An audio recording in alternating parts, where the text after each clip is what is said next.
La Bible Louis II. Introduction au livre de l'Apocalypse. Par la venue du Sauveur sur la terre et par sa mort rédemptrice, les prophéties de l'Ancien Testament étaient accomplies, du moins dans leurs données principales. La vie a été manifestée, d'abord dans la personne de Jésus, puis dans l'Église, par l'action régénératrice de l'Esprit du Christ. Les écrits des apôtres attestaient ce fait capital et en développaient les conséquences. Les évangiles et le livre des actes en décrivaient les phases successives.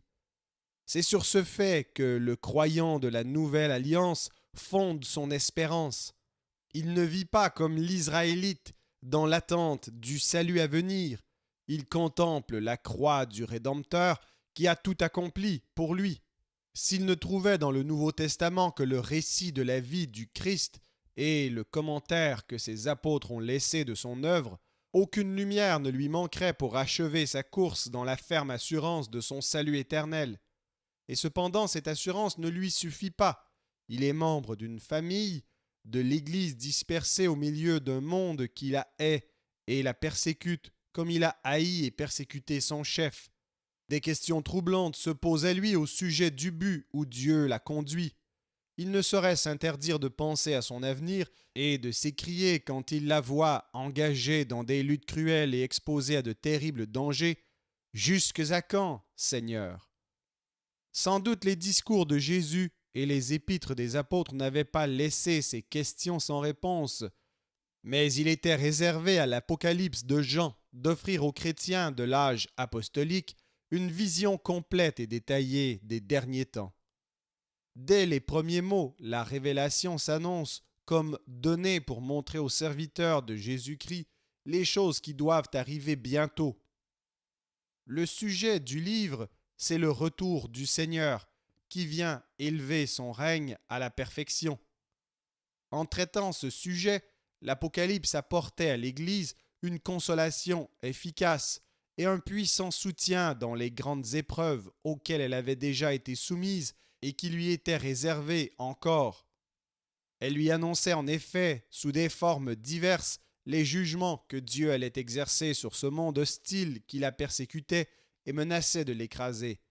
Elle lui dépeignait le triomphe des élus de toute nation qui reviennent de la grande tribulation et la victoire finale du règne du Christ, célébrée par les cantiques célestes des rachetés. Dans tout le livre, l'Église est présentée comme appelée aux plus cruelles souffrances, mais elle célèbre les louanges de son chef, car elle sait qu'il est plus fort que le monde. Elle salue le jour où les ravages du péché seront réparés, où la communion de l'homme avec Dieu parfaitement rétablie fera oublier à l'exilé d'Éden les amères douleurs qui ont été les conséquences de sa chute. La fin de l'Apocalypse correspond ainsi au commencement de la Genèse. Le cycle des destinées de l'humanité est achevé. Le mal est vaincu, la justice et la miséricorde éternelle ont triomphé. Les mystères de la vie sont expliqués. Tout est accompli. Les révélations de Dieu sont closes. Ces événements des derniers temps, dont Dieu lui accorde la révélation consolante, le voyant ne les contemple pas d'une manière immédiate. Ils ne lui apparaissent pas tels qu'ils se produiront en réalité. Ils lui sont montrés dans des visions symboliques. Les grandes scènes de la consommation du royaume de Dieu ne se déroulent pas seulement sur la terre, mais dans le ciel. Elles ressortent de ce monde invisible que l'œil de l'homme ne peut sonder et que le langage humain ne peut exprimer. C'est pourquoi Jean voit des figures dont les traits matériels ont une signification spirituelle. Ce n'est pas le détail extérieur du tableau qui a de la valeur, c'est son sens profond qui doit attirer l'attention et exercer la réflexion du lecteur. Ainsi le Sauveur ne se présente jamais à Jean tel qu'il est vraiment, mais avec des attributs qui figurent ce qu'il a été ou présagent ce qu'il va faire. Il apparaît dès le début de la vision sous un aspect étrange, minutieusement décrit. Plus tard, un agneau immolé, placé au milieu du trône, le représentera dans son rôle de rédempteur et de roi. Ailleurs, il se montre comme un guerrier monté sur un cheval blanc et revêtu d'un manteau teint de sang. Il est alors le juge et l'exécuteur des jugements de Dieu. Le ciel qui s'ouvre au regard du voyant est construit sur le plan du temple de Jérusalem. Les êtres qui y entourent le trône de Dieu sont dépeints sous des traits que notre imagination a de la peine à saisir et qu'il serait difficile de reproduire par dessin.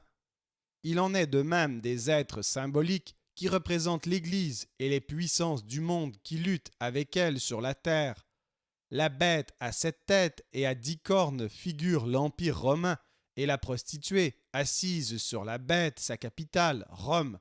Une bataille rangée ou quelques scènes mystérieuses qui se passent en partie dans le ciel, en partie sur la terre, indiquent les crises décisives que traverse le règne de Dieu. Le langage de l'auteur est rempli de types empruntés à l'Ancien Testament. La montagne de Sion et la Nouvelle Jérusalem qui descend du ciel sont le refuge et le séjour des rachetés. Megiddo est le théâtre de la lutte décisive. Israël et ses 12 tribus figurent l'Église.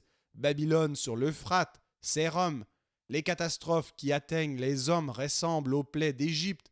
Enfin, les nombres symboliques jouent un grand rôle dans l'Apocalypse. Il résulte de ces caractères que le sens de cette révélation demeure souvent caché. L'interprétation est rendue difficile par le fait que, dans main de ces tableaux prophétiques, il n'est pas possible de dire exactement où finit le symbole et où commence la réalité, ce qu'il faut prendre au propre ou ce qui n'est qu'une image. L'auteur lui-même n'aurait pas été capable, très probablement, de fixer cette limite. L'Apocalypse se présente moins comme une collection de visions successives que comme une vision unique qui se déroule en une série de tableaux. À plusieurs reprises, il est vrai, le voyant déclare qu'il fut ravi en esprit, mais comme il ne dit pas qu'il sortit de son extase précédente, cette formule exprime plutôt un redoublement de celle-ci.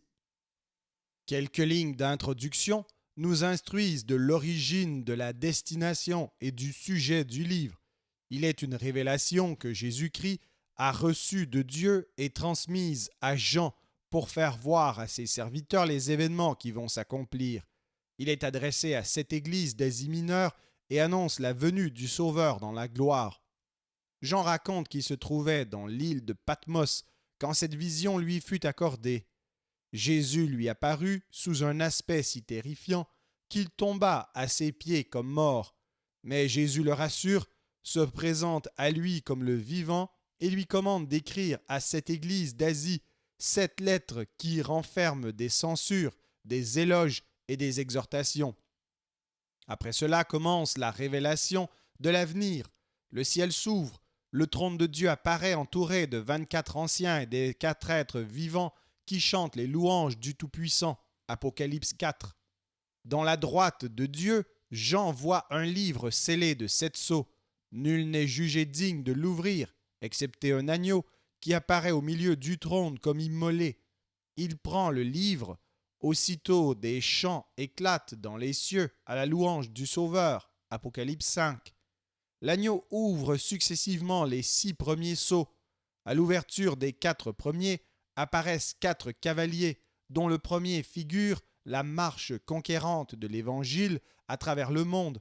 Les 3 suivants, divers fléaux qui atteignent les hommes. Le 5e sceau fait voir, sous l'autel des holocaustes, les âmes des martyrs qui demandent à Dieu de les venger. Au 6e sceau, des phénomènes terrifiants se produisent dans les cieux. Les hommes, voyant approcher le jugement, se demandent qui pourra subsister. Apocalypse 6. À cette question répond la double scène de Apocalypse 7, qui forme une sorte d'intermède avant l'ouverture du 7e sceau. Les anges des 4 vents reçoivent l'ordre d'épargner les hommes jusqu'à ce que les élus, au nombre de 144 000, 12 000 de chacune des tribus d'Israël, aient été marqués du sceau de Dieu. Puis Jean contemple l'innombrable multitude des rachetés qui se tiennent devant le trône et devant l'agneau et qui, revenus de la grande tribulation, servent Dieu continuellement. L'ouverture du 7e sceau, précédée d'une demi-heure de silence dans le ciel, n'amène pas la fin, comme on l'aurait attendu, mais les signes précurseurs de la fin. Ils apparaissent sur le signal donné par 7 anges qui sonnent tour à tour de la trompette. Les fléaux qu'il déchaîne font périr le tiers des objets frappés. Un aigle désigne spécialement les 3 derniers fléaux comme 3 malheurs. L'un consiste en une invasion de sauterelles démoniaques qui tourmentent les hommes, l'autre en l'irruption de 200 millions de cavaliers qui franchissent l'Euphrate, Apocalypse 8 et 9.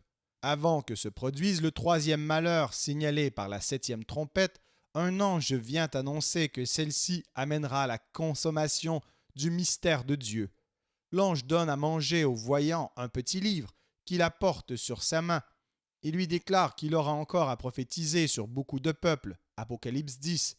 Les destinées de Jérusalem et de l'Église judéo-chrétienne seront révélées à Jean. Apocalypse 11, 1 à 14. Alors la 7e trompette donne le signal de la lutte suprême. Un chant de victoire retentit dans le ciel. Apocalypse 11, 15 à 19. Une femme paraît enveloppée du soleil, la lune sous ses pieds, et couronnée de 12 étoiles. Elle est enceinte du Messie. Le dragon guette l'enfant qu'elle va mettre au monde, mais l'enfant est enlevé au ciel. Le dragon, vaincu par Michel et ses anges, est précipité sur la terre où il persécute la femme et le reste de ses enfants. Apocalypse 12. Jean voit monter de la mer une bête à 10 cornes et à 7 têtes, et de la terre une seconde bête qui pousse les hommes à rendre des hommages divins à la première bête. Apocalypse 13. Il voit ensuite l'agneau et les 144 000 scellés sur la montagne de Sion. Apocalypse 14, 1 à 5. 3 anges proclament les jugements de Dieu qui sont représentés par 2 actions symboliques, la moisson et la vendange. Apocalypse 14, 6 à 20. L'apparition des 7 coupes de la colère de Dieu portée par 7 anges est précédée d'un chant des vainqueurs de la bête. Apocalypse 15. Les fléaux déchaînés, dont les premiers rappellent les plaies d'Égypte, atteignent tous les hommes. À la 6e coupe, 3 esprits de démons qui sortent de la bouche de la bête et du faux prophète, qui sont semblables à des grenouilles, convoquent les rois de la terre à Armageddon pour la bataille du jour du Seigneur. La 7e coupe amène la fin. Apocalypse 16. La chute de Babylone est spécialement décrite. Apocalypse 17, avec les lamentations qu'elle provoque sur la terre et les chants de triomphe qui la saluent dans le ciel. Apocalypse 18 à 19, 10. Christ paraît pour remporter sur la bête et les rois de la terre une victoire, à la suite de laquelle Satan est lié pour 1000 ans. Pendant ce millénium, les fidèles qui ont part à la première résurrection règnent avec Christ, puis Satan, délié, va séduire les nations des extrémités de la terre, mais au moment où il les mène contre les saints, elles sont détruites par le feu du ciel, et lui-même est précipité dans l'étang de feu et de soufre. Alors a lieu le jugement universel. Apocalypse 19, 11 à 20, 15. Un dernier tableau prophétique nous montre un nouveau ciel et une nouvelle terre, et nous offre la description détaillée de la nouvelle Jérusalem. Il est suivi d'une solennelle déclaration de l'ange au voyant. Apocalypse 21, 1 à 22, 9. Le livre se termine par un épilogue où il est recommandé au voyant de ne point sceller sa prophétie, car le Seigneur va venir, répondant aux cris de l'Église. Apocalypse 22, versets 10 à 21. Les interprétations que ce livre énigmatique a reçues au cours des siècles sont innombrables. Il faudrait un volume pour en retracer l'histoire. Les explications qui ont été données de l'Apocalypse, si diverses qu'elles soient dans le détail, peuvent être classées en 3 groupes. On distingue, premièrement, les interprètes qui voient dans l'Apocalypse un tableau prophétique de l'histoire de l'Église depuis la première venue du Christ jusqu'à son retour glorieux. Ce système dit historique a été appliqué avec prédilection pendant longtemps. Il est aujourd'hui presque complètement abandonné par les exégètes de quelque autorité. Dans le deuxième groupe, beaucoup de théologiens considérant que le sujet de la révélation, c'est le retour du Seigneur et les événements qui le précéderont immédiatement, pensent que tous les faits annoncés dans les visions à partir du chapitre 4 sont encore à venir et se produiront à la fin des temps. C'est le système futuriste ou eschatologique. D'autres savants, le troisième groupe, appliquent la méthode critique et exégétique cherche moins à deviner les événements du passé ou futur figurés dans les visions de l'Apocalypse qu'à expliquer ces dernières en se plaçant au point de vue de l'auteur et en se pénétrant de son esprit. Ils partent de ce fait que Jean, avec toute l'Église primitive, attendait le retour de Christ dans un avenir prochain, et qu'en contemplant les événements qui devaient le précéder, il croyait voir, comme il le dit, les choses qui doivent arriver bientôt. Ils en concluent que son regard prophétique est borné à l'horizon de l'histoire de son temps, la puissance du monde qui s'oppose à Jésus-Christ et à son règne. C'est l'Empire romain. Le voyant contemple sa chute prochaine, qui sera suivie du retour du Seigneur et de la fin de la présente économie. On peut encore répartir en deux classes les explications de l'Apocalypse selon que leurs auteurs estiment que les événements dépeints dans les visions se succèdent dans un ordre chronologique ou qu'ils pensent que les séries des sept sceaux, des trompettes, des coupes embrassent chacune la totalité de l'avenir en traçant un tableau toujours plus complet des destinées de l'humanité depuis l'apparition du christianisme jusqu'à la fin des temps. On a donné à ce dernier système le nom de système des récapitulations.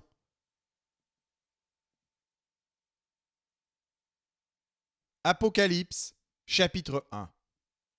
Révélation de Jésus-Christ, que Dieu lui a donné pour montrer à ses serviteurs les choses qui doivent arriver bientôt, et qu'il a fait connaître par l'envoi de son ange à son serviteur Jean, lequel a attesté la parole de Dieu et le témoignage de Jésus-Christ, tout ce qu'il a vu. Heureux celui qui lit et ceux qui entendent les paroles de la prophétie et qui gardent les choses qui y sont écrites, car le temps est proche. Jean, aux sept églises qui sont en Asie, que la grâce et la paix vous soient données de la part de celui qui est, qui était et qui vient, et de la part des sept esprits qui sont devant son trône, et de la part de Jésus-Christ, le témoin fidèle, le premier-né des morts et le prince des rois de la terre. À celui qui nous aime, qui nous a délivrés de nos péchés par son sang, et qui a fait de nous un royaume, des sacrificateurs pour Dieu son Père. À lui soit la gloire et la puissance au siècle des siècles. Amen. Voici, il vient avec les nuées, et tout œil le verra, même ceux qui l'ont percé, et toutes les tribus de la terre se lamenteront à cause de lui. Oui, Amen. Je suis l'Alpha et l'Oméga, dit le Seigneur Dieu, celui qui est, qui était et qui vient, le Tout-Puissant. Moi, Jean, votre frère, et qui ai part avec vous à la tribulation et au royaume et à la persévérance en Jésus, j'étais dans l'île appelée Patmos à cause de la parole de Dieu et du témoignage de Jésus. Je fus ravi en esprit au jour du Seigneur, et j'entendis derrière moi une voix forte, comme le son d'une trompette, qui disait : Ce que tu vois, écris-le dans un livre, et envoie-le aux sept églises, à Éphèse, à Smyrne, à Pergame, à Thyatire, à Sardes, à Philadelphie et à Laodicée. Je me retournai pour connaître quelle était la voix qui me parlait, et après m'être retourné, je vis 7 chandeliers d'or, et au milieu des 7 chandeliers, quelqu'un qui ressemblait à un fils d'homme, vêtu d'une longue robe et ayant une ceinture d'or sur la poitrine. Sa tête et ses cheveux étaient blancs comme de la laine blanche, comme de la neige. Ses yeux étaient comme une flamme de feu. Ses pieds étaient semblables à de l'airain ardent, comme s'il eût été embrasé dans une fournaise, et sa voix était comme le bruit de grandes eaux. Il avait dans sa main droite 7 étoiles. De sa bouche sortait une épée aiguë à 2 tranchants, et son visage était comme le soleil lorsqu'il brille dans sa force. Quand je le vis, je tombai à ses pieds, comme mort. Il posa sur moi sa main droite en disant : « Ne crains point, je suis le premier et le dernier et le vivant. J'étais mort, et voici, je suis vivant au siècle des siècles. Je tiens la clé de la mort et du séjour des morts. Écris donc les choses que tu as vues, et celles qui sont, et celles qui doivent arriver après elles. Le mystère des 7 étoiles que tu as vues dans ma main droite et des 7 chandeliers d'or. Les 7 étoiles sont les anges des 7 églises, et les 7 chandeliers sont les 7 églises.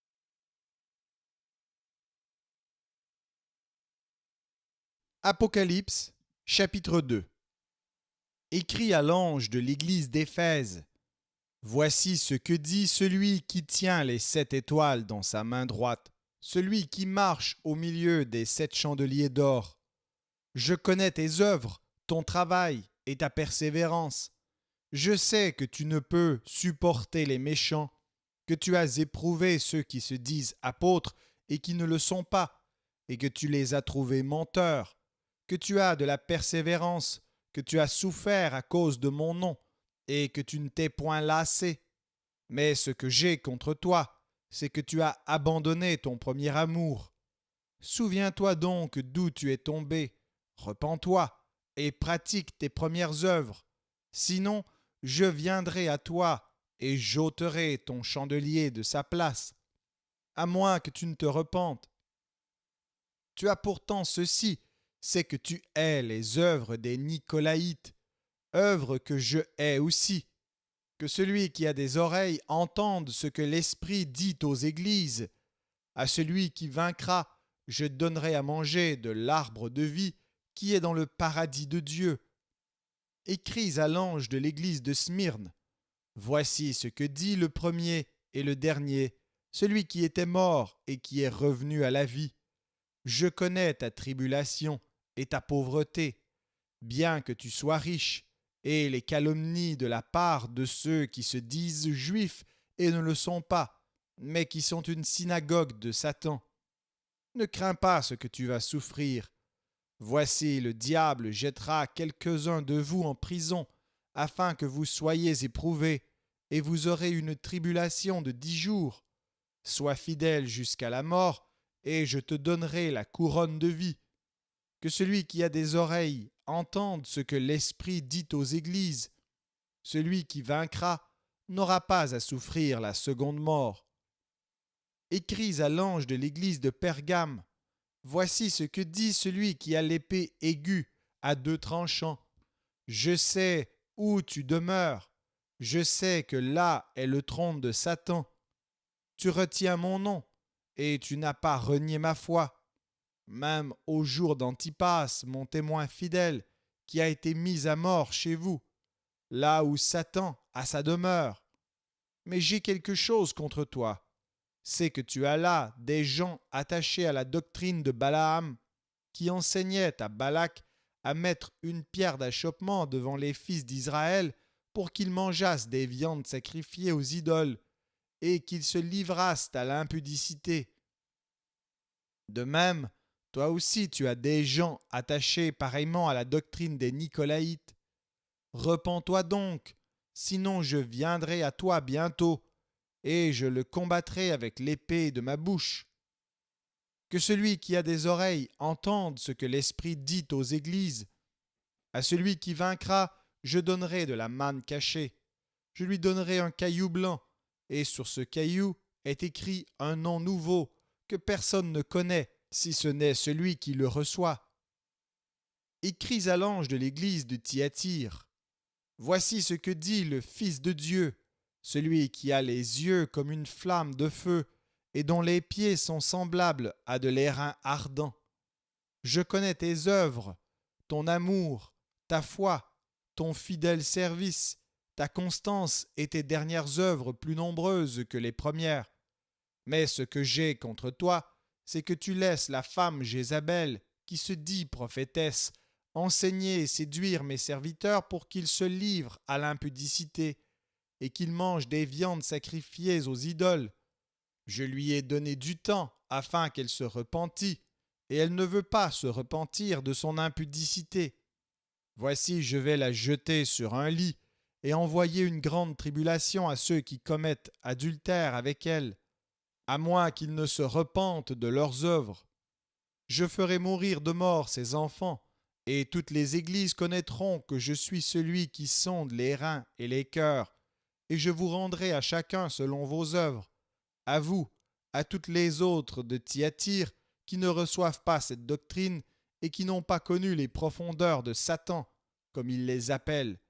Je vous dis, je ne mets pas sur vous d'autres fardeaux, seulement ce que vous avez, retenez-le jusqu'à ce que je vienne. À celui qui vaincra et qui gardera jusqu'à la fin mes œuvres, je donnerai cette autorité sur les nations.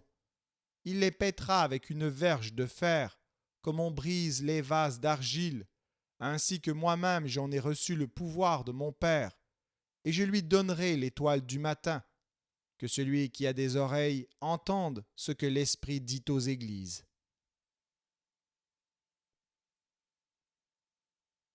Apocalypse, chapitre 3. Écris à l'ange de l'église de Sardes. Voici ce que dit celui qui a les 7 esprits de Dieu et les 7 étoiles. Je connais tes œuvres. Je sais que tu passes pour être vivant et tu es mort. Sois vigilant et affermis le reste qui est près de mourir, car je n'ai pas trouvé tes œuvres parfaites devant mon Dieu. Rappelle-toi donc comment tu as reçu et entendu, et garde et repens-toi. Si tu ne veilles pas, je viendrai comme un voleur, et tu ne sauras pas à quelle heure je viendrai sur toi. Cependant, tu as à Sardes quelques hommes qui n'ont pas souillé leurs vêtements. Ils marcheront avec moi en vêtements blancs, parce qu'ils en sont dignes. Celui qui vaincra sera revêtu ainsi de vêtements blancs. Je n'effacerai point son nom du livre de vie, et je confesserai son nom devant mon Père et devant ses anges. Que celui qui a des oreilles entende ce que l'Esprit dit aux églises. Écris à l'ange de l'église de Philadelphie. Voici ce que dit le Saint, le véritable, celui qui a la clé de David, celui qui ouvre et personne ne fermera, celui qui ferme et personne n'ouvrira. Je connais tes œuvres. Voici, parce que tu as peu de puissance, et que tu as gardé ma parole, et que tu n'as pas renié mon nom, j'ai mis devant toi une porte ouverte que personne ne peut fermer.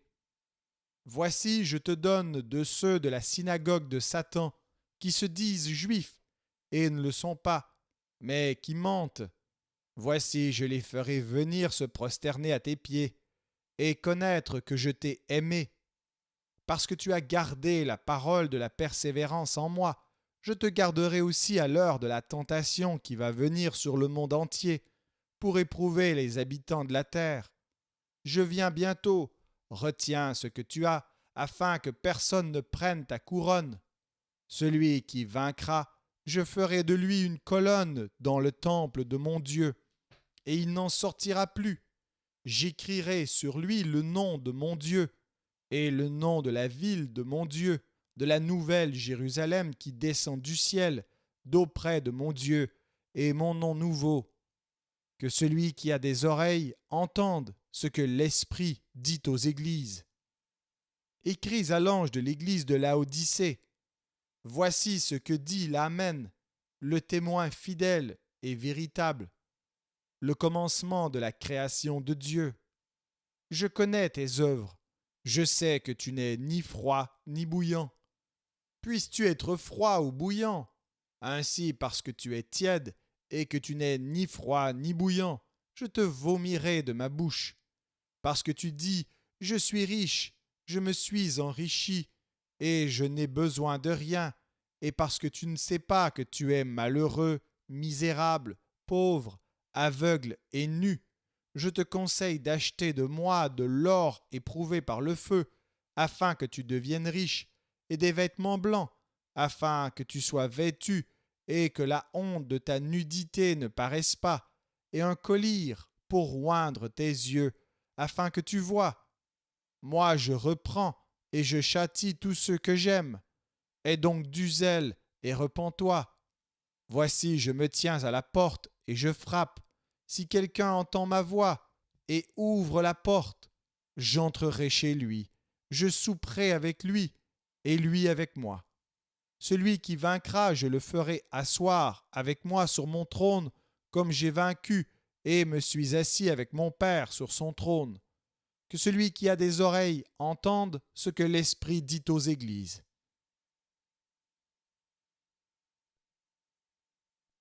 Apocalypse, chapitre 4. Après cela, je regardai, et voici une porte était ouverte dans le ciel. La première voix que j'avais entendue comme le son d'une trompette et qui me parlait dit « Monte ici, et je te ferai voir ce qui doit arriver dans la suite. » Aussitôt je fus ravi en esprit, et voici il y avait un trône dans le ciel, et sur ce trône quelqu'un était assis. Celui qui était assis avait l'aspect d'une pierre de jaspe et de sardoine, et le trône était environné d'un arc-en-ciel semblable à l'émeraude. Autour du trône, je vis 24 trônes, et sur ces trônes, 24 vieillards assis, revêtus de vêtements blancs, et sur leurs têtes des couronnes d'or. Du trône sortaient des éclairs, des voix et des tonnerres. Devant le trône brûlent 7 lampes ardentes qui sont les 7 esprits de Dieu. Il y a encore devant le trône comme une mer de verre semblable à du cristal. Au milieu du trône et autour du trône, il y a 4 êtres vivants, remplis d'yeux devant et derrière. Le premier être vivant est semblable à un lion. Le second être vivant est semblable à un veau. Le troisième être vivant a la face d'un homme. Et le quatrième être vivant est semblable à un aigle qui vole. Les 4 êtres vivants ont chacun 6 ailes, et ils sont remplis d'yeux tout autour et au-dedans. Ils ne cessent de dire jour et nuit, Saint, Saint, Saint est le Seigneur Dieu, le Tout-Puissant, qui était, qui est et qui vient. Quand les êtres vivants rendent gloire et honneur et action de grâce à celui qui est assis sur le trône, à celui qui vit au siècle des siècles, les 24 vieillards se prosternent devant celui qui est assis sur le trône, et ils adorent celui qui vit au siècle des siècles, et ils jettent leur couronne devant le trône en disant « Tu es digne, notre Seigneur et notre Dieu, de recevoir la gloire et l'honneur et la puissance, car tu as créé toutes choses, et c'est par ta volonté qu'elles existent et qu'elles ont été créées. »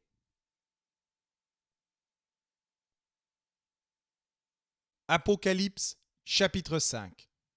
Puis je vis dans la main droite de celui qui était assis sur le trône un livre écrit en dedans et en dehors, scellé de 7 sceaux. Et je vis un ange puissant qui criait d'une voix forte, « Qui est digne d'ouvrir le livre et d'en rompre les sceaux ?» Et personne dans le ciel, ni sur la terre, ni sous la terre ne put ouvrir le livre, ni le regarder.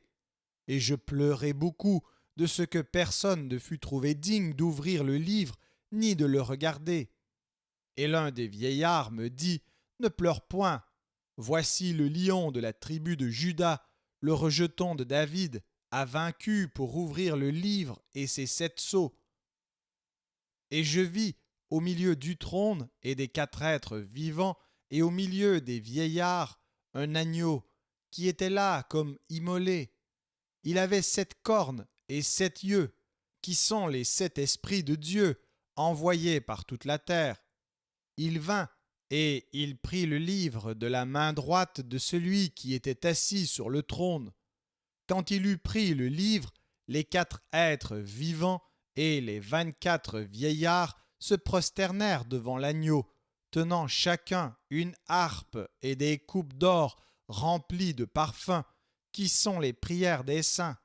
Et ils chantaient un cantique nouveau, en disant « Tu es digne de prendre le livre et d'en ouvrir les sceaux, car tu as été immolé et tu as racheté pour Dieu, par ton sang, des hommes de toute tribu, de toute langue, de tout peuple et de toute nation. Tu as fait d'eux un royaume et des sacrificateurs pour notre Dieu, et ils régneront sur la terre. » Je regardai et j'entendis la voix de beaucoup d'anges autour du trône et des êtres vivants et des vieillards, et leur nombre était des myriades de myriades et des milliers de milliers. Ils disaient d'une voix forte, l'agneau qui a été immolé est digne de recevoir la puissance, la richesse, la sagesse, la force, l'honneur, la gloire et la louange, et toutes les créatures qui sont dans le ciel, sur la terre, sous la terre, sur la mer, et tout ce qui s'y trouve, je les entendis qui disaient, à celui qui est assis sur le trône, et à l'agneau, soit la louange, l'honneur, la gloire et la force au siècle des siècles. Et les quatre êtres vivants disaient Amen, et les vieillards se prosternèrent et adorèrent.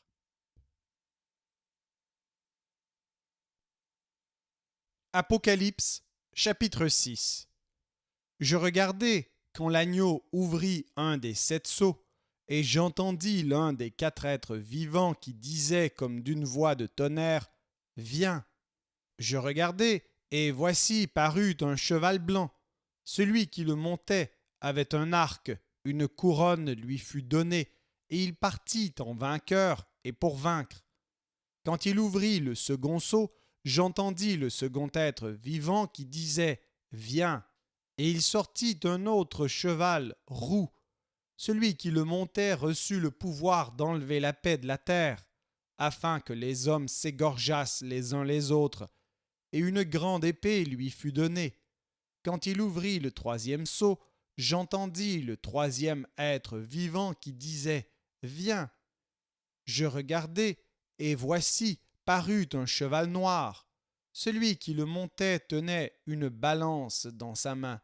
Et j'entendis, au milieu des quatre êtres vivants, une voix qui disait Une mesure de blé pour un denier, et 3 mesures d'orge pour un denier, mais ne fais point de mal à l'huile et au vin. Quand il ouvrit le quatrième sceau, j'entendis la voix du quatrième être vivant qui disait Viens. Je regardai, et voici parut un cheval d'une couleur pâle. Celui qui le montait se nommait la mort, et le séjour des morts l'accompagnait. Le pouvoir leur fut donné sur le quart de la terre pour faire périr les hommes par l'épée, par la famine, par la mortalité et par les bêtes sauvages de la terre.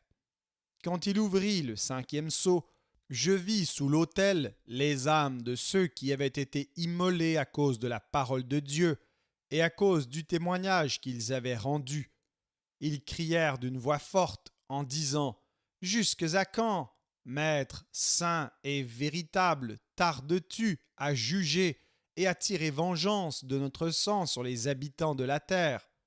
Une robe blanche fut donnée à chacun d'eux, et il leur fut dit de se tenir en repos quelque temps encore, jusqu'à ce que fût complet le nombre de leurs compagnons de service et de leurs frères, qui devaient être mis à mort comme eux. Je regardai quand il ouvrit le sixième sceau, et il y eut un grand tremblement de terre.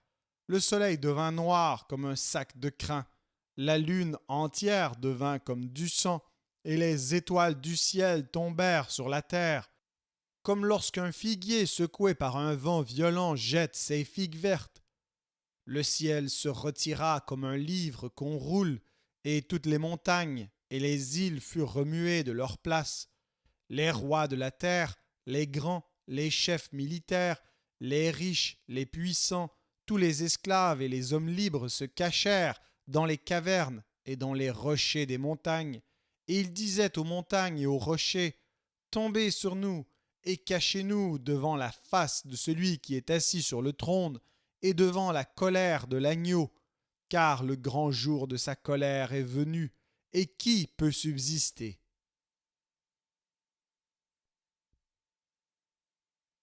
Apocalypse, chapitre 7. Après cela, je vis 4 anges debout aux 4 coins de la terre. Ils retenaient les 4 vents de la terre, afin qu'il ne soufflât point de vent sur la terre, ni sur la mer, ni sur aucun arbre. Et je vis un autre ange qui montait du côté du soleil levant, et qui tenait le sceau du Dieu vivant. Il cria d'une voix forte aux 4 anges à qui il avait été donné de faire du mal à la terre et à la mer. Et il dit, ne faites point de mal à la terre, ni à la mer, ni aux arbres, jusqu'à ce que nous ayons marqué du sceau le front des serviteurs de notre Dieu. Et j'entendis le nombre de ceux qui avaient été marqués du sceau, 144 000, de toutes les tribus des fils d'Israël, de la tribu de Juda, 12 000 marqués du sceau, de la tribu de Ruben, 12 000, de la tribu de Gad, 12 000, de la tribu d'Azer, 12 000, de la tribu de Nephtali, 12 000, de la tribu de Manassé, 12 000, de la tribu de Siméon, 12 000, de la tribu de Lévi, 12 000, de la tribu d'Issachar, 12 000, de la tribu de Zabulon, 12 000, de la tribu de Joseph, 12 000, de la tribu de Benjamin, 12 000 marqués du sceau. Après cela, je regardai, et voici il y avait une grande foule que personne ne pouvait compter, de toute nation, de toute tribu, de tout peuple et de toute langue. Ils se tenaient devant le trône et devant l'agneau, revêtus de robes blanches et des palmes dans leurs mains. Ils criaient d'une voix forte en disant « Le salut est à notre Dieu, qui est assis sur le trône et à l'agneau. » Et tous les anges se tenaient autour du trône, et des vieillards et des 4 êtres vivants. Et ils se prosternèrent sur leurs faces devant le trône, et ils adorèrent Dieu, en disant « Amen. La louange, la gloire, la sagesse, l'action de grâce, l'honneur, la puissance et la force soient à notre Dieu au siècle des siècles. Amen. » Et l'un des vieillards prit la parole et me dit « Ceux qui sont revêtus de robes blanches, qui sont-ils et d'où sont-ils venus ?» Je lui dis « Mon Seigneur, tu le sais. » Et il me dit « Ce sont ceux qui viennent de la grande tribulation. Ils ont lavé leurs robes et les ont blanchies dans le sang de l'agneau. C'est pour cela qu'ils sont devant le trône de Dieu et le servent jour et nuit dans son temple. Celui qui est assis sur le trône dressera sa tente sur eux. Ils n'auront plus faim, ils n'auront plus soif, et le soleil ne les frappera point, ni aucune chaleur, car l'agneau qui est au milieu du trône les paîtra et les conduira aux sources des eaux de la vie, et Dieu essuiera toute larme de leurs yeux.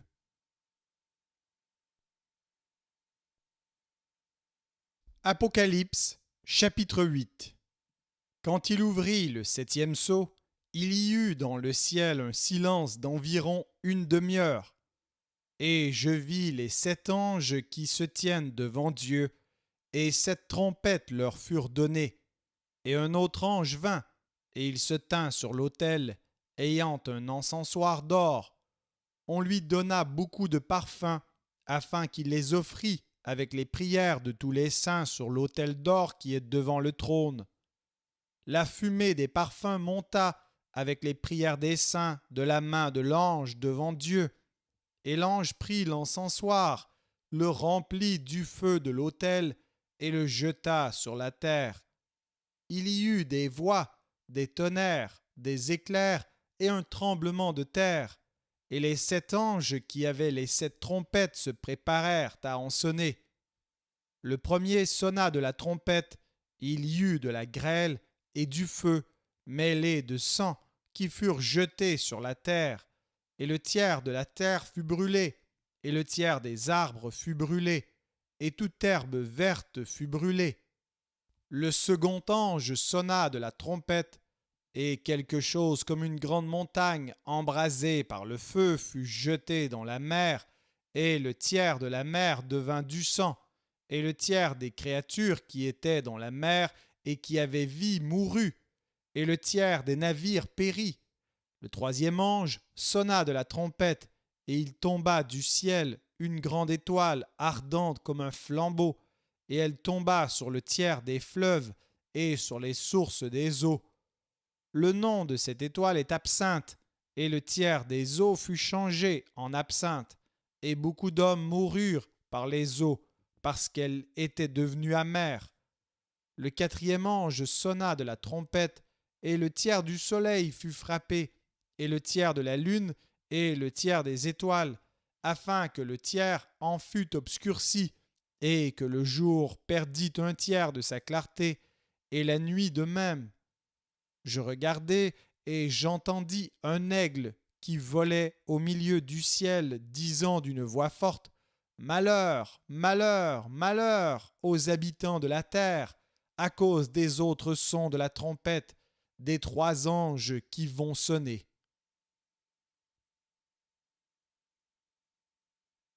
Apocalypse, chapitre 9. Le cinquième ange sonna de la trompette, et je vis une étoile qui était tombée du ciel sur la terre.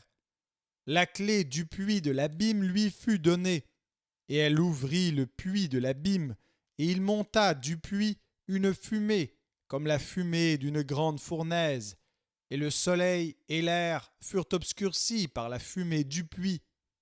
De la fumée sortirent des sauterelles qui se répandirent sur la terre, et il leur fut donné un pouvoir comme le pouvoir qu'ont les scorpions de la terre. Il leur fut dit de ne point faire de mal à l'herbe de la terre, ni à aucune verdure, ni à aucun arbre, mais seulement aux hommes qui n'avaient pas le sceau de Dieu sur le front. Il leur fut donné non de les tuer, mais de les tourmenter pendant 5 mois, et le tourment qu'elles causaient était comme le tourment que cause le scorpion quand il pique un homme. En ces jours-là, les hommes chercheront la mort et ne la trouveront pas. Ils désireront mourir et la mort fuira loin d'eux. Ces sauterelles ressemblaient à des chevaux préparés pour le combat. Il y avait sur leurs têtes comme des couronnes semblables à de l'or, et leurs visages étaient comme des visages d'hommes. Elles avaient des cheveux comme des cheveux de femmes, et leurs dents étaient comme des dents de lion. Elles avaient des cuirasses comme des cuirasses de fer, et le bruit de leurs ailes était comme un bruit de chars à plusieurs chevaux qui courent au combat. Elles avaient des queues semblables à des scorpions et des aiguillons, et c'est dans leur queue qu'était le pouvoir de faire du mal aux hommes pendant 5 mois. Elles avaient sur elles comme roi l'ange de l'abîme, nommé en hébreu Abaddon et en grec Apollyon. Le premier malheur est passé. Voici, il vient encore 2 malheurs après cela. Le sixième ange sonna de la trompette, et j'entendis une voix venant des 4 cornes de l'autel d'or qui est devant Dieu, et disant au sixième ange qui avait la trompette: Délie les 4 anges qui sont liés sur le grand fleuve d'Euphrate. Et les 4 anges qui étaient prêts pour l'heure, le jour, le mois et l'année, furent déliés, afin qu'ils tuassent le tiers des hommes. Le nombre des cavaliers de l'armée était de 2 myriades de myriades. J'en entendis le nombre, et ainsi je vis les chevaux dans la vision, et ceux qui les montaient, ayant des cuirasses couleur de feu, d'hyacinthe et de soufre. Les têtes des chevaux étaient comme des têtes de lions, et de leur bouche il sortait du feu, de la fumée et du soufre. Le tiers des hommes fut tué par ces 3 fléaux, par le feu, par la fumée et par le soufre qui sortait de leur bouche, car le pouvoir des chevaux était dans leur bouche et dans leur queue. Leur queue était semblable à des serpents ayant des têtes, et c'est avec elles qu'ils faisaient le mal. Les autres hommes qui ne furent pas tués par ces fléaux ne se repentirent pas des œuvres de leurs mains, de manière à ne point adorer les démons et les idoles d'or, d'argent, d'airain, de pierre et de bois, qui ne peuvent ni voir, ni entendre, ni marcher, et ils ne se repentirent pas de leurs meurtres, ni de leurs enchantements, ni de leur impudicité, ni de leur vol.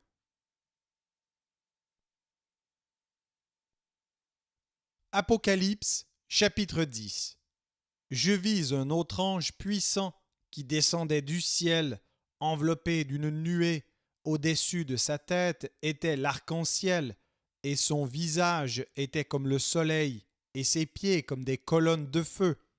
Il tenait dans sa main un petit livre ouvert, Il posa son pied droit sur la mer et son pied gauche sur la terre, et il cria d'une voix forte, comme rugit un lion.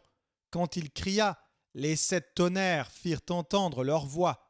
Et quand les 7 tonnerres eurent fait entendre leur voix, j'allais écrire, et j'entendis du ciel une voix qui disait « Scelle ce qu'ont dit les 7 tonnerres, et ne l'écris pas. » Et l'ange que je voyais debout sur la mer et sur la terre leva sa main droite vers le ciel et jura par celui qui vit au siècle des siècles, qui a créé le ciel et les choses qui y sont, la terre et les choses qui y sont, et la mer et les choses qui y sont, qu'il n'y aurait plus de temps, mais qu'au jour de la voix du 7e ange, quand il sonnerait de la trompette, le mystère de Dieu s'accomplirait, comme il l'a annoncé à ses serviteurs les prophètes. Et la voix que j'avais entendue du ciel me parla de nouveau et dit « Va, prends le petit livre ouvert dans la main de l'ange qui se tient debout sur la mer et sur la terre. » Et j'allai vers l'ange en lui disant de me donner le petit livre. Et il me dit « Prends-le et avale-le. Il sera amer à tes entrailles, mais dans ta bouche il sera doux comme du miel. » Je pris le petit livre de la main de l'ange et je l'avalai. Il fut dans ma bouche doux comme du miel, mais quand je l'eus avalé, mes entrailles furent remplies d'amertume. Puis on me dit « Il faut que tu prophétises de nouveau sur beaucoup de peuples, de nations, de langues et de rois. »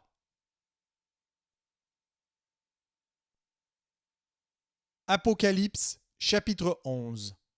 On me donna un roseau semblable à une verge, en disant « Lève-toi et mesure le temple de Dieu, l'autel et ceux qui y adorent.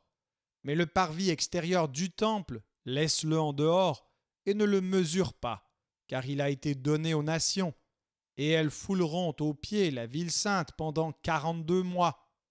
Je donnerai à mes 2 témoins le pouvoir de prophétiser, revêtus de sacs, pendant 1260 jours. Ce sont les 2 oliviers et les 2 chandeliers qui se tiennent devant le Seigneur de la terre. Si quelqu'un veut leur faire du mal, du feu sort de leur bouche et dévore leurs ennemis. Et si quelqu'un veut leur faire du mal, il faut qu'il soit tué de cette manière. Ils ont le pouvoir de fermer le ciel, afin qu'il ne tombe point de pluie pendant les jours de leur prophétie, et ils ont le pouvoir de changer les eaux en sang et de frapper la terre de toute espèce de plaie, chaque fois qu'ils le voudront. Quand ils auront achevé leur témoignage, la bête qui monte de l'abîme leur fera la guerre, les vaincra et les tuera, et leurs cadavres seront sur la place de la grande ville qui est appelée dans un sens spirituel Sodome et Égypte, là même où leur Seigneur a été crucifié.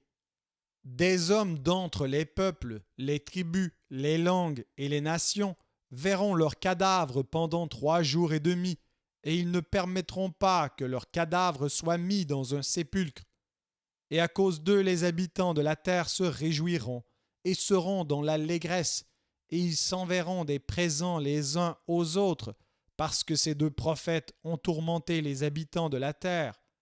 Après les 3 jours et demi, un esprit de vie venant de Dieu entra en eux, et ils se tinrent sur leurs pieds, et une grande crainte s'empara de ceux qui les voyaient. Et ils entendirent du ciel une voix qui leur disait « Montez ici !» Et ils montèrent au ciel dans la nuée, et leurs ennemis les virent. À cette heure-là, il y eut un grand tremblement de terre, et la 10e partie de la ville tomba.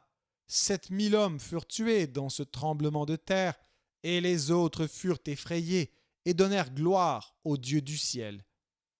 Le second malheur est passé. Voici le 3e malheur vient bientôt. Le 7e ange sonna de la trompette, et il y eut dans le ciel de fortes voix qui disaient « Le royaume du monde est remis à notre Seigneur et à son Christ, et il régnera au siècle des siècles. » Et les 80 vieillards qui étaient assis devant Dieu sur leur trône se prosternèrent sur leurs faces, et ils adorèrent Dieu en disant Nous te rendons grâce, Seigneur Dieu Tout-Puissant, qui est et qui était, de ce que tu as saisi ta grande puissance et pris possession de ton règne. Les nations se sont irritées, et ta colère est venue, et le temps est venu de juger les morts, de récompenser tes serviteurs, les prophètes, les saints et ceux qui craignent ton nom, les petits et les grands, et de détruire ceux qui détruisent la terre.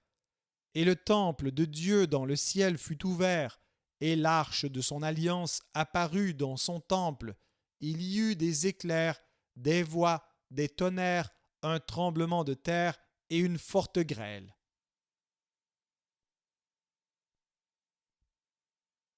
Apocalypse, chapitre 12. Un grand signe parut dans le ciel, une femme enveloppée du soleil, la lune sous ses pieds et une couronne de 12 étoiles sur sa tête. Elle était enceinte et elle criait étant en travail et dans les douleurs de l'enfantement. Un autre signe parut encore dans le ciel, et voici, c'était un grand dragon rouge, ayant 7 têtes et 10 cornes, et sur ses têtes 7 diadèmes. Sa queue entraînait le tiers des étoiles du ciel et les jetait sur la terre. Le dragon se tint devant la femme qui allait enfanter, afin de dévorer son enfant lorsqu'elle aurait enfanté. Elle enfanta un fils qui doit paître toutes les nations avec une verge de fer, et son enfant fut enlevé vers Dieu et vers son trône. Et la femme s'enfuit dans le désert, où elle avait un lieu préparé par Dieu, afin qu'elle y fût nourrie pendant 1260 jours. Et il y eut guerre dans le ciel. Michel et ses anges combattirent contre le dragon, et le dragon et ses anges combattirent, mais ils ne furent pas les plus forts, et leur place ne fut plus trouvée dans le ciel. Et il fut précipité, le grand dragon, le serpent ancien, appelé le diable et Satan, celui qui séduit toute la terre. Il fut précipité sur la terre, et ses anges furent précipités avec lui. Et j'entendis dans le ciel une voix forte qui disait : Maintenant le salut est arrivé, et la puissance, et le règne de notre Dieu, et l'autorité de son Christ, car il a été précipité, l'accusateur de nos frères, celui qui les accusait devant notre Dieu jour et nuit. Ils l'ont vaincu à cause du sang de l'agneau et à cause de la parole de leur témoignage, et ils n'ont pas aimé leur vie jusqu'à craindre la mort. C'est pourquoi réjouissez-vous, cieux, et vous qui habitez dans les cieux. Malheur à la terre et à la mer, car le diable est descendu vers vous, animé d'une grande colère, sachant qu'il a peu de temps. Quand le dragon vit qu'il avait été précipité sur la terre, il poursuivit la femme qui avait enfanté l'enfant mâle, et les 2 ailes du grand aigle furent données à la femme, afin qu'elle s'envolât au désert vers son lieu, où elle est nourrie un temps, des temps et la moitié d'un temps, loin de la face du serpent. Et de sa bouche le serpent lança de l'eau comme un fleuve derrière la femme, afin de l'entraîner par le fleuve. Et la terre secourut la femme, et la terre ouvrit sa bouche et engloutit le fleuve que le dragon avait lancé de sa bouche. Et le dragon fut irrité contre la femme, et il s'en alla faire la guerre au reste de sa postérité, à ceux qui gardent les commandements de Dieu et qui ont le témoignage de Jésus, et il se tint sur le sable de la mer.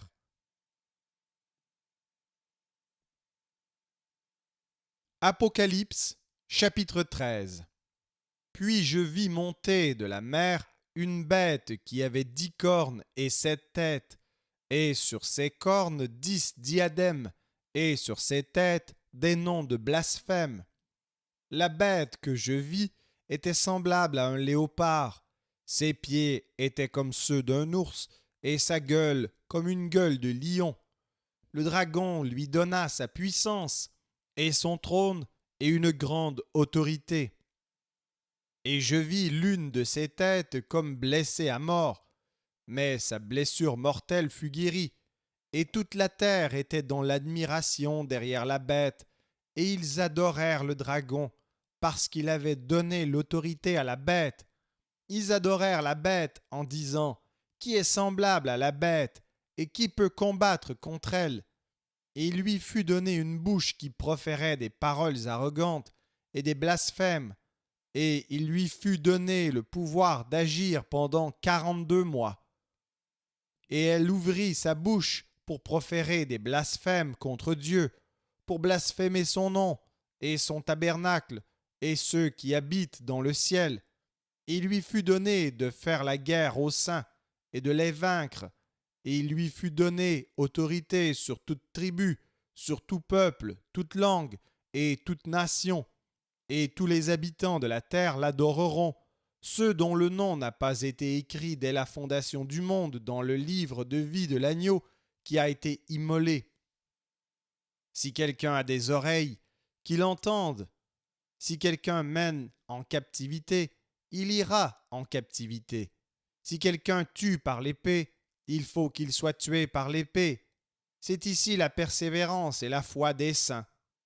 Puis je vis monter de la terre une autre bête qui avait 2 cornes semblables à celles d'un agneau et qui parlait comme un dragon. Elle exerçait toute l'autorité de la première bête en sa présence, et elle faisait que la terre et ses habitants adoraient la première bête, dont la blessure mortelle avait été guérie. Elle opérait de grands prodiges, même jusqu'à faire descendre du feu du ciel sur la terre à la vue des hommes. Et elle séduisait les habitants de la terre par les prodiges qui lui étaient donnés d'opérer en présence de la bête, disant aux habitants de la terre de faire une image à la bête qui avait la blessure de l'épée et qui vivait. Et il lui fut donné d'animer l'image de la bête, afin que l'image de la bête parlât, et qu'elle fit que tous ceux qui n'adoreraient pas l'image de la bête fussent tués. Et elle fit que tous, petits et grands, riches et pauvres, libres et esclaves, reçussent une marque sur leur main droite ou sur leur front, et que personne ne put acheter ni vendre sans avoir la marque, le nom de la bête ou le nombre de son nom. C'est ici la sagesse, que celui qui a de l'intelligence calcule le nombre de la bête, car c'est un nombre d'hommes, et son nombre est 666.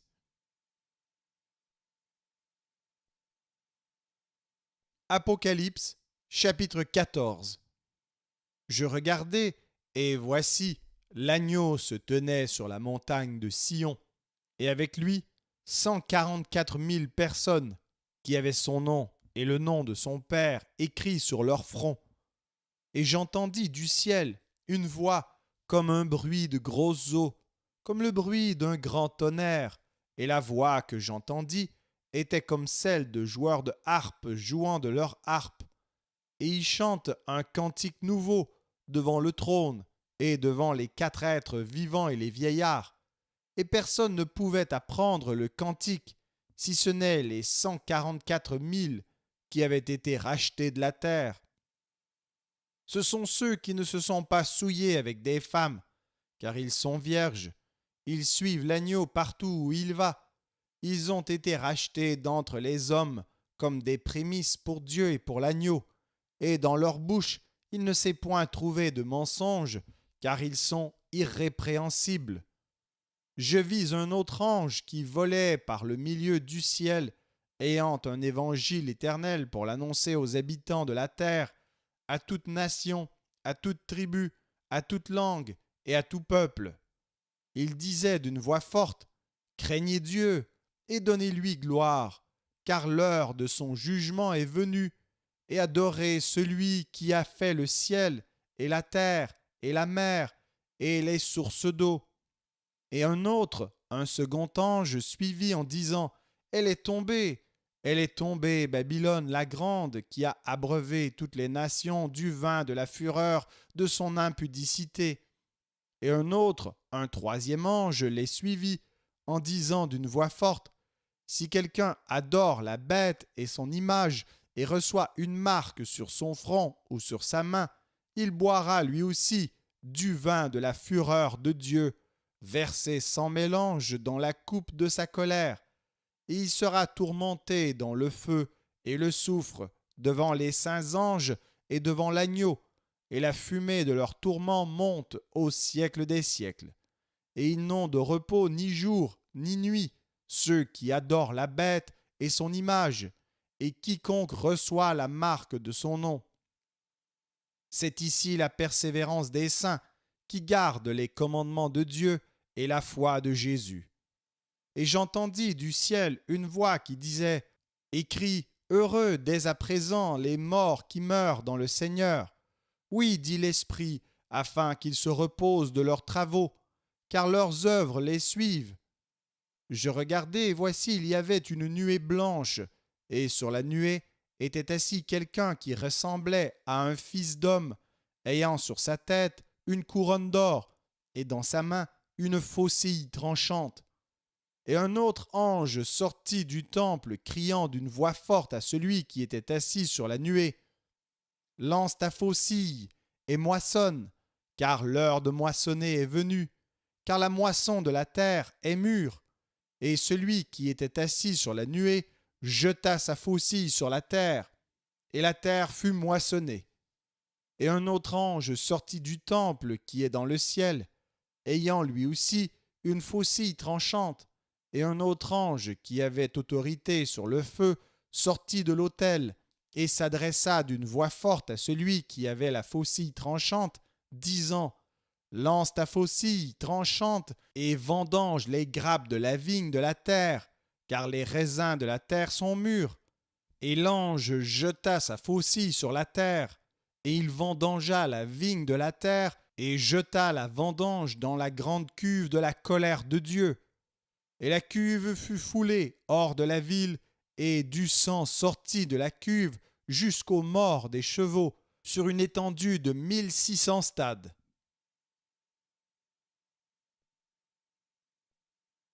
Apocalypse, chapitre 15. Puis je vis dans le ciel un autre signe, grand et admirable, 7 anges qui tenaient 7 fléaux, les derniers, car par eux s'accomplit la colère de Dieu. Et je vis comme une mer de verre mêlée de feu, et ceux qui avaient vaincu la bête et son image et le nombre de son nom, debout sur la mer de verre, ayant des harpes de Dieu, et ils chantent le cantique de Moïse, le serviteur de Dieu, et le cantique de l'agneau, en disant : Tes œuvres sont grandes et admirables, Seigneur Dieu Tout-Puissant. Tes voies sont justes et véritables, Roi des nations. Qui ne craindrait, Seigneur, et ne glorifierait ton nom, car seul tu es saint, et toutes les nations viendront et se prosterneront devant toi, parce que tes jugements ont été manifestés.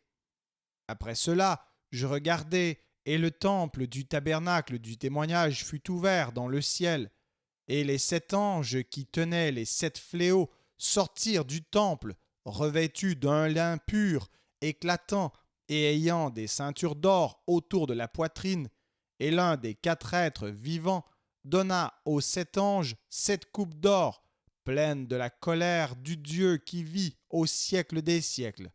Et le temple fut rempli de fumée à cause de la gloire de Dieu et de sa puissance, et personne ne pouvait entrer dans le temple jusqu'à ce que les 7 fléaux des 7 anges fussent accomplis.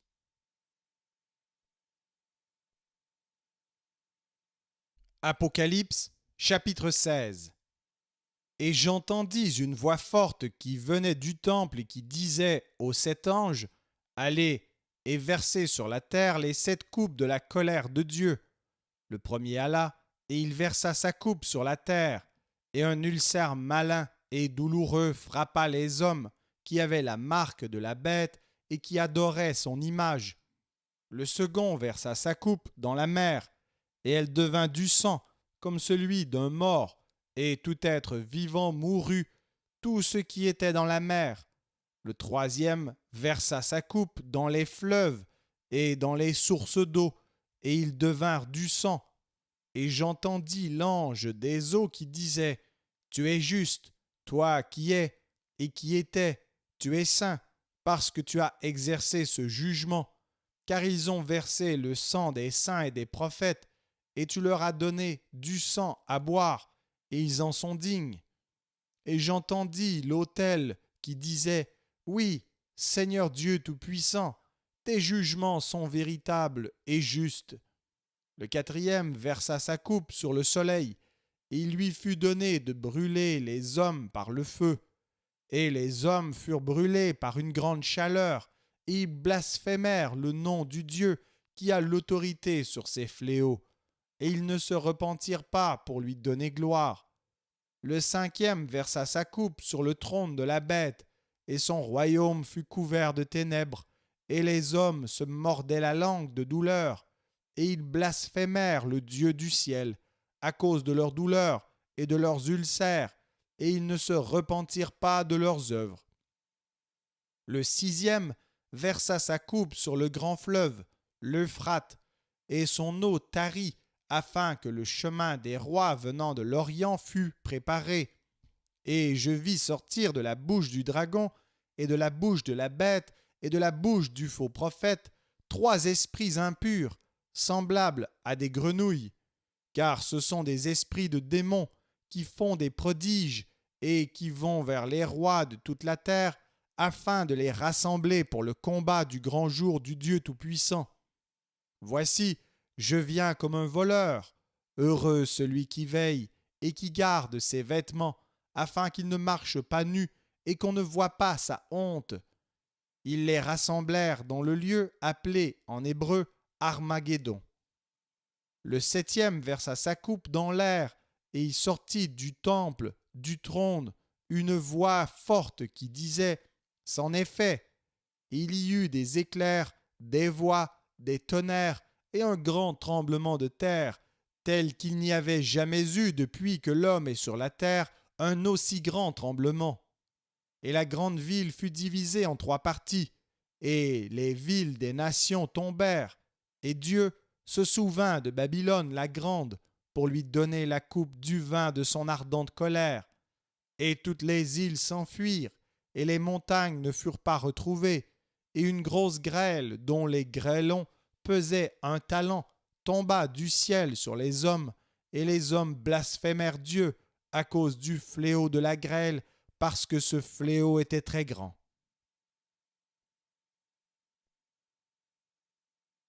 Apocalypse, chapitre 17. Puis un des 7 anges qui tenait les 7 coupes vint, et il m'adressa la parole en disant « Viens, je te montrerai le jugement de la grande prostituée qui est assise sur les grandes eaux. C'est avec elle que les rois de la terre se sont livrés à l'impudicité, et c'est du vin de son impudicité que les habitants de la terre se sont enivrés. Il me transporta en esprit dans un désert, et je vis une femme assise sur une bête écarlate, pleine de noms de blasphème, ayant 7 têtes et 10 cornes. Cette femme était vêtue de pourpre et d'écarlate, et parée d'or, de pierres précieuses et de perles. Elle tenait dans sa main une coupe d'or remplie d'abominations et des impuretés de sa prostitution. Sur son front était écrit un nom, un mystère, Babylone, la grande, la mère des impudiques et des abominations de la terre. Et je vis cette femme, ivre du sang des saints et du sang des témoins de Jésus. Et en la voyant, je fus saisi d'un grand étonnement. Et l'ange me dit, « Pourquoi t'étonnes-tu ? Je te dirai le mystère de la femme et de la bête qui la porte, qui a les 7 têtes et les 10 cornes. La bête que tu as vue était, et elle n'est plus. Elle doit monter de l'abîme et aller à la perdition.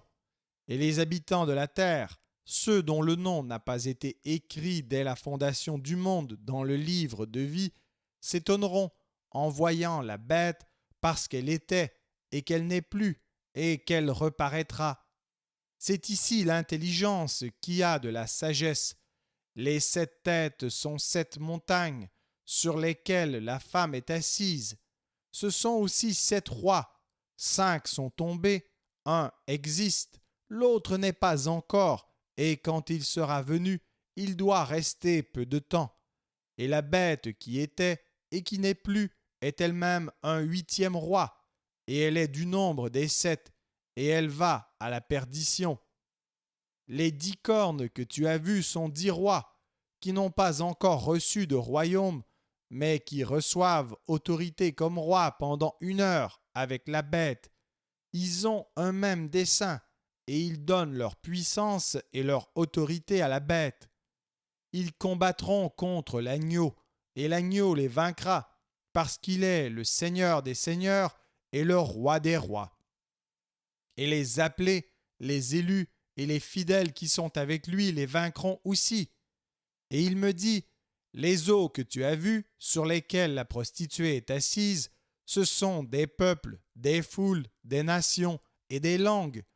Les 10 cornes que tu as vues et la bête haïront la prostituée, la dépouilleront et la mettront à nu, mangeront ses chairs et la consumeront par le feu.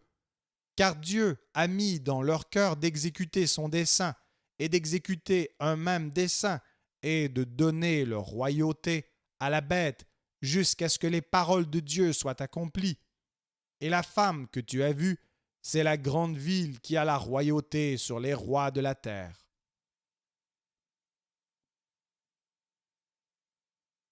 Apocalypse, chapitre 18. Après cela, je vis descendre du ciel un autre ange qui avait une grande autorité, et la terre fut éclairée de sa gloire. Il cria d'une voix forte, disant, « Elle est tombée, Babylone la grande, elle est devenue une habitation de démons, un repère de tout esprit impur, un repère de tout oiseau impur et odieux, parce que toutes les nations ont bu du vin de la fureur de son impudicité, et que les rois de la terre se sont livrés avec elle à l'impudicité, et que les marchands de la terre se sont enrichis par la puissance de son luxe. Et j'entendis du ciel une autre voix qui disait, « Sortez du milieu d'elle, mon peuple, afin que vous ne participiez point à ses péchés, et que vous n'ayez point de part à ses fléaux, car ses péchés se sont accumulés jusqu'au ciel, et Dieu s'est souvenu de ses iniquités. Payez-la comme elle a payé, et rendez-lui au double selon ses œuvres. De la coupe où elle a versé, versez-lui au double. Autant elle s'est glorifiée et plongée dans le luxe, autant donnez-lui de tourments et de deuil. Parce qu'elle dit en son cœur, « Je suis assise en reine, je ne suis point veuve, et je ne verrai point de deuil. » À cause de cela, en un même jour, ces fléaux arriveront, la mort, le deuil et la famine, et elle sera consumée par le feu, car il est puissant le Seigneur Dieu qui l'a jugée. Et tous les rois de la terre qui se sont livrés avec elle à l'impudicité et au luxe pleureront et se lamenteront à cause d'elle quand ils verront la fumée de son embrasement. Se tenant éloignés dans la crainte de son tourment, ils diront « Malheur, malheur ! La grande ville, Babylone, la ville puissante, en une seule heure est venu ton jugement. » Et les marchands de la terre pleurent et sont dans le deuil à cause d'elle, parce que personne n'achète plus leur cargaison d'or, d'argent, de pierres précieuses, de perles, de fin lin, de pourpre, de soie, d'écarlate, de toute espèce de bois de senteur, de toute espèce d'objets d'ivoire, de toute espèce d'objets en bois très précieux, en airain, en fer et en marbre, de cinnamome, d'aromates, de parfums, de myrrhe, d'encens, de vin, d'huile, de fine farine, de blé, de bœufs, de brebis, de chevaux, de chars, de corps et d'âmes d'hommes. Les fruits que désirait ton âme sont allés loin de toi, et toutes les choses délicates et magnifiques sont perdues pour toi, et tu ne les retrouveras plus. Les marchands de ces choses qui se sont enrichis par elles se tiendront éloignés dans la crainte de son tourment. Ils pleureront et seront dans le deuil et diront « Malheur, malheur, la grande ville qui était vêtue de fin lin, de pourpre et d'écarlate, et parés d'or, de pierres précieuses et de perles. En une seule heure, tant de richesses ont été détruites. Et tous les pilotes, tous ceux qui naviguent vers ce lieu, les marins et tous ceux qui exploitent la mer, se tenaient éloignés, et ils s'écriaient en voyant la fumée de son embrasement: quelle ville était semblable à la grande ville! Et ils jetaient de la poussière sur leurs têtes, ils pleuraient, et ils étaient dans le deuil, ils criaient et disaient: malheur, malheur! La grande ville où se sont enrichis par son opulence tous ceux qui ont des navires sur la mer. En une seule heure, elle a été détruite. Ciel, réjouis-toi sur elle. Et vous, les saints, les apôtres et les prophètes, réjouissez-vous aussi, car Dieu vous a fait justice en la jugeant. Alors, un ange puissant prit une pierre, semblable à une grande meule, et il la jeta dans la mer, en disant: ainsi sera précipitée avec violence Babylone, la grande ville, et elle ne sera plus trouvée. Et l'on n'entendra plus chez toi les sons des joueurs de harpe, des musiciens, des joueurs de flûte et des joueurs de trompette. On ne trouvera plus chez toi aucun artisan d'un métier quelconque. On n'entendra plus chez toi le bruit de la meule. La lumière de la lampe ne brillera plus chez toi, et la voix de l'époux et de l'épouse ne sera plus entendue chez toi, parce que tes marchands étaient les grands de la terre, parce que toutes les nations ont été séduites par tes enchantements, et parce qu'on a trouvé chez elles le sang des prophètes et des saints et de tous ceux qui ont été égorgés sur la terre.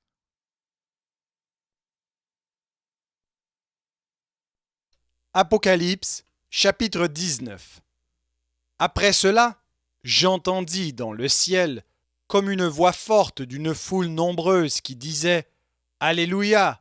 Le salut, la gloire et la puissance sont à notre Dieu, parce que ses jugements sont véritables et justes, car il a jugé la grande prostituée qui corrompait la terre par son impudicité, et il a vengé le sang de ses serviteurs en leur redemandant de sa main. Et ils dirent une seconde fois: Alléluia! Et sa fumée monte au siècle des siècles. Et les 24 vieillards et les 4 êtres vivants se prosternèrent et adorèrent Dieu, assis sur le trône, en disant: Amen, Alléluia. Et une voix sortit du trône, disant: Louez notre Dieu, vous tous ses serviteurs, vous qui le craignez, petits et grands.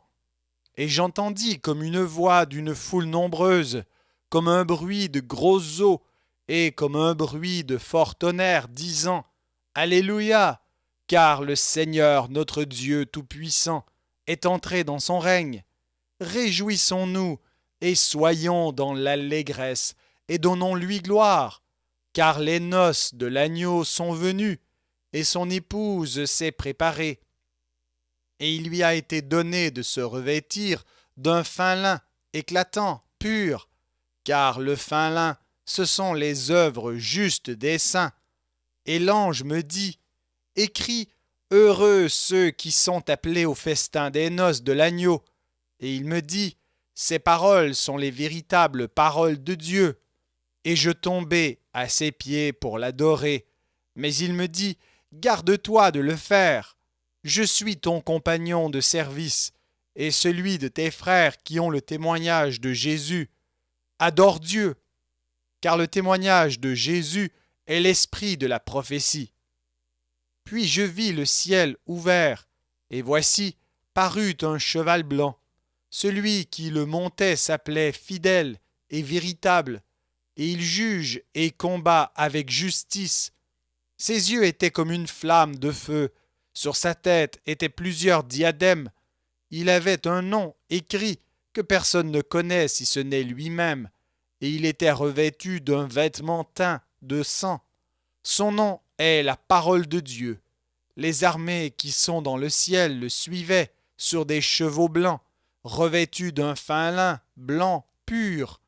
De sa bouche sortait une épée aiguë pour frapper les nations, il les pètera avec une verge de fer, et il foulera la cuve du vin de l'ardente colère du Dieu Tout-Puissant. Il avait sur son vêtement et sur sa cuisse un nom écrit, Roi des rois et Seigneur des seigneurs.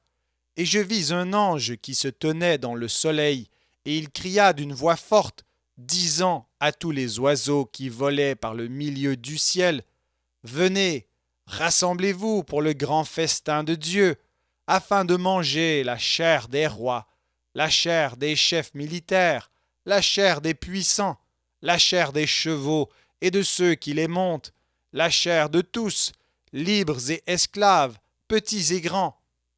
Et je vis la bête et les rois de la terre et leurs armées rassemblées pour faire la guerre à celui qui était assis sur le cheval et à son armée. Et la bête fut prise, et avec elle le faux prophète, qui avait fait devant elle les prodiges par lesquels il avait séduit ceux qui avaient pris la marque de la bête et adoré son image. Ils furent tous les deux jetés vivants dans l'étang ardent de feu et de soufre, et les autres furent tués par l'épée qui sortait de la bouche de celui qui était assis sur le cheval, et tous les oiseaux se rassasièrent de leur chair.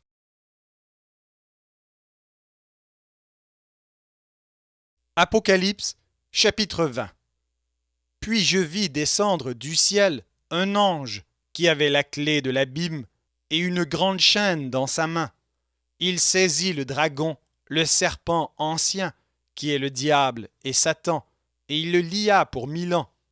Il le jeta dans l'abîme, ferma et scella l'entrée au-dessus de lui, afin qu'il ne séduisît plus les nations, jusqu'à ce que les 1000 ans fussent accomplis. Après cela, il faut qu'il soit délié pour un peu de temps. Et je vis des trônes, et à ceux qui s'y assirent fut donné le pouvoir de juger. Et je vis les âmes de ceux qui avaient été décapités à cause du témoignage de Jésus et à cause de la parole de Dieu, et de ceux qui n'avaient pas adoré la bête ni son image, et qui n'avaient pas reçu la marque sur leur front et sur leurs mains. Ils revinrent à la vie, et ils régnèrent avec Christ pendant 1000 ans. Les autres morts ne revinrent point à la vie, jusqu'à ce que les 1000 ans fussent accomplis. C'est la première résurrection. Heureux et saints ceux qui ont part à la première résurrection. La seconde mort n'a point de pouvoir sur eux, mais ils seront sacrificateurs de Dieu et de Christ, et ils régneront avec lui pendant 1000 ans.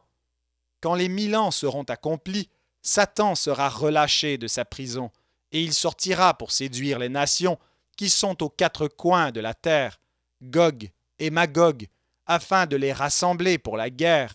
Leur nombre est comme le sable de la mer, et ils montèrent sur la surface de la terre, et ils investirent le camp des saints et la ville bien-aimée. Mais un feu descendit du ciel et les dévora, et le diable qui les séduisait fut jeté dans l'étang de feu et de soufre, où sont la bête et le faux prophète, et ils seront tourmentés jour et nuit au siècle des siècles. Puis je vis un grand trône blanc, et celui qui était assis dessus. La terre et le ciel s'enfuirent devant sa face, et il ne fut plus trouvé de place pour eux. Et je vis les morts, les grands et les petits, qui se tenaient devant le trône. Des livres furent ouverts, et un autre livre fut ouvert, celui qui est le livre de vie. Et les morts furent jugés selon leurs œuvres, d'après ce qui était écrit dans ces livres. La mer rendit les morts qui étaient en elle, la mort et le séjour des morts rendirent les morts qui étaient en eux, et chacun fut jugé selon ses œuvres. Et la mort et le séjour des morts furent jetés dans l'étang de feu. C'est la seconde mort, l'étang de feu. Quiconque ne fut pas trouvé écrit dans le livre de vie fut jeté dans l'étang de feu.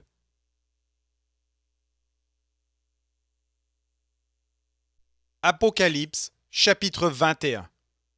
Puis je vis un nouveau ciel et une nouvelle terre, car le premier ciel et la première terre avaient disparu, et la mer n'était plus. Et je vis descendre du ciel d'auprès de Dieu la ville sainte, la nouvelle Jérusalem, préparée comme une épouse qui s'est parée pour son époux. Et j'entendis du trône une forte voix qui disait : Voici le tabernacle de Dieu avec les hommes. Il habitera avec eux, et ils seront son peuple, et Dieu lui-même sera avec eux. Il essuiera toute larme de leurs yeux, et la mort ne sera plus, et il n'y aura plus ni deuil, ni cri, ni douleur, car les premières choses ont disparu. Et celui qui était assis sur le trône dit, Voici, je fais toutes choses nouvelles. Et il dit, Écris, car ces paroles sont certaines et véritables. Et il me dit, C'est fait, je suis l'alpha et l'oméga, le commencement et la fin. À celui qui a soif, je donnerai de la source de l'eau de la vie gratuitement. Celui qui vaincra héritera ces choses. Je serai son Dieu, et il sera mon fils. Mais pour les lâches, les incrédules, les abominables, les meurtriers, les impudiques, les enchanteurs, les idolâtres et tous les menteurs, leur part sera dans l'étang ardent de feu et de soufre, ce qui est la seconde mort. Puis un des 7 anges qui tenait les 7 coupes remplies des 7 derniers fléaux vint, et il m'adressa la parole en disant, Viens, je te montrerai l'épouse, la femme de l'agneau. Et il me transporta en esprit sur une grande et haute montagne, et il me montra la ville sainte, Jérusalem, qui descendait du ciel d'auprès de Dieu, ayant la gloire de Dieu. Son éclat était semblable à celui d'une pierre très précieuse, d'une pierre de jaspe transparente comme du cristal. Elle avait une grande et haute muraille, elle avait 12 portes, et sur les portes 12 anges, et des noms écrits, ceux des 12 tribus des fils d'Israël. À l'Orient, 3 portes, au Nord, 3 portes, au Midi, 3 portes, et à l'Occident, 3 portes. La muraille de la ville avait 12 fondements, et sur eux les 12 noms des 12 apôtres de l'agneau. Celui qui me parlait avait pour mesure un roseau d'or, afin de mesurer la ville, ses portes et sa muraille. La ville avait la forme d'un carré, et sa longueur était égale à sa largeur. Il mesura la ville avec le roseau et trouva 12 000 stades. La longueur, la largeur et la hauteur en étaient égales.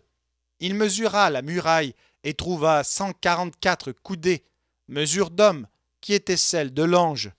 La muraille était construite en jaspe, et la ville était d'or pur, semblable à du verre pur. Les fondements de la muraille de la ville étaient ornés de pierres précieuses, de toute espèce. Le premier fondement était de jaspe, le second de saphir, le troisième de chalcédoine, le quatrième d'émeraude, le cinquième de sardonyx, le sixième de sardoine, le septième de chrysolite, le huitième de béryl, le neuvième de topaze, le dixième de chrysoprase, le 11e d'hyacinthe, le 12e d'améthyste. Les 12 portes étaient 12 perles, chaque porte était d'une seule perle. La place de la ville était d'or pur, comme du verre transparent. Je ne vis point de temple dans la ville, car le Seigneur Dieu Tout-Puissant est son temple, ainsi que l'agneau. La ville n'a besoin ni du soleil ni de la lune pour l'éclairer, car la gloire de Dieu l'éclaire, et l'agneau est son flambeau. Les nations marcheront à sa lumière, et les rois de la terre y apporteront leur gloire. Ses portes ne se fermeront point le jour, car il n'y aura point de nuit. On y apportera la gloire et l'honneur des nations. Il n'entrera chez elles rien de souillé, ni personne qui se livre à l'abomination et au mensonge. Il n'entrera que ceux qui sont écrits dans le livre de vie de l'agneau.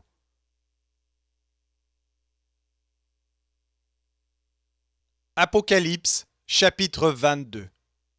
Et il me montra un fleuve d'eau de la vie, limpide comme du cristal, qui sortait du trône de Dieu et de l'agneau.